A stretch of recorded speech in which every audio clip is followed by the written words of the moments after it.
Então, eu como clínico, eu tenho muita dificuldade de ver doente de maneira muito simplificada. Eu não consigo fazer uma história sem passar em vários territórios da identificação, da queixa principal, da sua doença atual, revisão de sistema, familiar, hábito, fumou, bebeu, fez cirurgia, não fez cirurgia, está tomando o quê? Fala para mim na sequência, quando foi que você operou a cesárea? Eu tenho que fazer isso, isso faz parte do meu hábito. E é claro que hoje eu estou numa maturidade de formação muito à frente, né? Eu já estou numa formação que eu já tenho décadas trabalhando com isso, né, pessoal? E estou nativa, estou trabalhando, então eu faço isso com o maior carinho, gosto de fazer isso, estou acostumado a fazer isso. E vou examinar e tem um padrão de exame. Então, eu tenho uma sequência lógica, eu faço, examino, porque eu sei, eu já vivi tudo isso. Isso que eu estou falando para você, eu vivi já. De não palpar uma tireoide, passava a ter uma tireoidite, não palpar linfonodo e tem uma neoplasia metastática, não palpar a pulso arterial periférico, tem uma obstrução arterial grave. Então, assim, como que isso vai passar? Se eu contar toda a minha formação, desde estudante, interno, residente, médico recém-formado, médico, cara, passa por 100 mil coisas. E quando você detecta, é ótimo ainda, porque você pode corrigir. E quando você não vê? Você está atendendo, manda embora, já está tudo bem, vai parar no outro lado da cidade, em outro serviço, está lá o problema, lá que você nem imagina que aconteceu. Então, fazer o exame clínico adequado é outro fator que vai te dar mais segurança. Vai te dar muita segurança, porque você vai controlar o caso. Isso é uma coisa importante, pessoal. Você vai ficar perdido no caso. Quantos de vocês estão me escutando aqui, que você está me escutando, quantas vezes está perdido no caso? Você vai passar a visita, o colega te passa o caso lá na enfermaria, como hospitalista, ou na UTI, ou no PA na emergência, no box tem paciente em observação, o colega te passa o caso e você fica ali, você não sabe direito o que está acontecendo.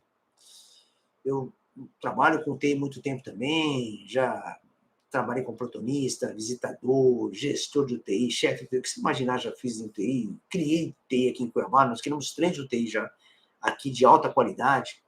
Então, assim, eu até brinco, cara, pô, tu professor da UTI, eu vou perguntar para ele sobre o caso, não vai saber.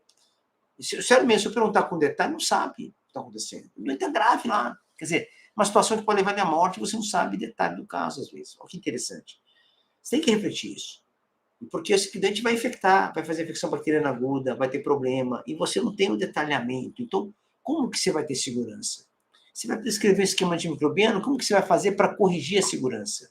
Fazer um esquema antimicrobiano amplo, sem indicação adequada, gerando risco. E aí você faz o quê? Você gera risco do seu doente, que você está tratando inadequadamente, e gera risco para o ambiente hospitalar que o doente está. Que na hora que eu começo a dar antibiótico de amplo espectro, por uma situação que eu não tenho segurança diagnóstica correta, e trato com espectro amplo, com carbapenêmico, por exemplo, com derivado de peptídeo, sei lá, alguma coisa assim, eu vou tratar de maneira insegura, porque eu não tenho o diagnóstico correto. Eu não tenho o caso na mão, eu não tenho um doente na mão, o que está acontecendo com ele, nem naquele período que ele está na estadia no UTI, por exemplo, ou na enfermaria, ou no home care. Todos esses cenários são importantes.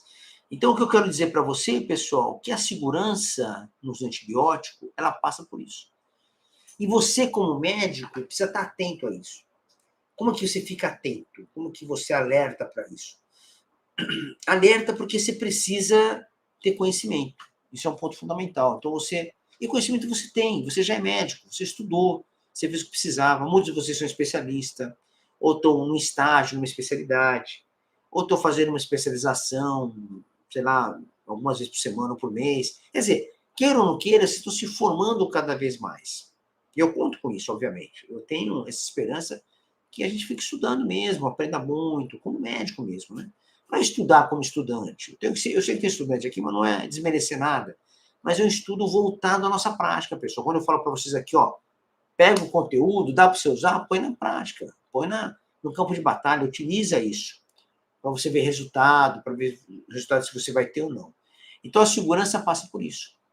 Então, às vezes você entra assim e fala, puta, mas segurança, você não é dar um antibiótico certo, eu não estou seguro porque eu não decorei o antibiótico. Eu te falei que memorizar os antibióticos não é a saída, às vezes. Você precisa ter uma trilha, uma metodologia de usar bem os antibióticos que você tem. E eu digo mais, eu acho que tem alguém me escutando aqui que trabalha em redes públicas que tem antibióticos limitados, por exemplo. Eu tenho certeza disso. Alguns que estão me escutando, se quiser colocar aí, se identificar, mas com certeza trabalha em rede pública, às vezes, que tem meia dúzia de antibióticos, que tem que se virar. Então, qual é o desafio desse colega? Então, você que vive isso às vezes, não é tão fácil. Você tem que pegar lá a ampicilina que você tem na rede, a amoxicilina, o sulfamethoxymetropin que você tem na rede pública lá à sua disposição, e usar aquilo para diversos cenários. Esse é um desafio. E ter segurança com isso. Você tratar uma pneumonia com uma droga por via oral, onde a gente não precisa internar, obviamente. Você fala, pode tomar, eu estou seguro com isso. Você volta aqui, eu te vejo. Esse é o desafio nosso. Então, o que eu quero dizer a você é que a segurança de manejar o uso de antibiótico ela vai passar por esses níveis. Começa no começo. Começa no seu primeiro contato com o paciente, que é o seu exame clínico, a anamnese. Aí corre pelo diagnóstico, o diagnóstico seguro, o controle do caso. Você ter o caso, como eu brinco assim, né? Ter o caso na mão. Você precisa ter o caso na mão.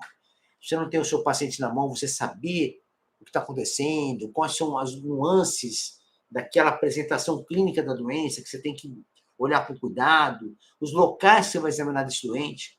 Então, às vezes eu tenho que olhar a tireoide, às vezes tem que ver para os periféricos, às vezes tem que tirar a meia e ver o pé dele, às vezes tem que baixar a calça dele, tirar a cueca do homem e ver o testículo, ou tirar a roupa íntima da mulher e ver a vulva dela. Então, tem que ver. Ué, às vezes a infecção está ali, a infecção bacteriana aguda. Então, essa correlação entre você e seu paciente, essa intimidade, essa permissão entre vocês, ela vai ser criada como? Com história clínica. E isso vai te dar segurança no manejo, não há dúvida nenhuma. Entendeu isso, pessoal? Então, acho que são pontos muito importantes que eu gosto de repetir porque obriga você a pensar um pouco. Não é só caneta com antibiótico, como eu falei para vocês. Tudo bem que no final da história você tem que prescrever, fazer aquelas 2 vezes do antibiótico, você entregar para o seu doente, é assim que tem que fazer. Tudo bem, vou lá no hospital para escrever e tal.